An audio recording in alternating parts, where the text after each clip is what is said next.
ninka ugu ildeerba dadka ugu ayaan garan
madaxweynaha jamhuuriyadda federaalka Soomaaliya mudane Maxamed Cabdulaahi Farmaajo ayaa maanta warqadaha aqoonsiga ka gudoomay danjirayaasha cusub ee dalalka Denmark, Ireland iyo Poland ee Soomaaliya.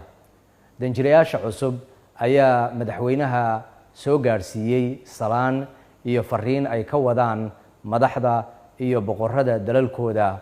Waxay sidoo kale ka warbixiyeen qorshayaashooda ku aadan sare u qaadida xiriirka kala dhaxeeya Soomaaliya.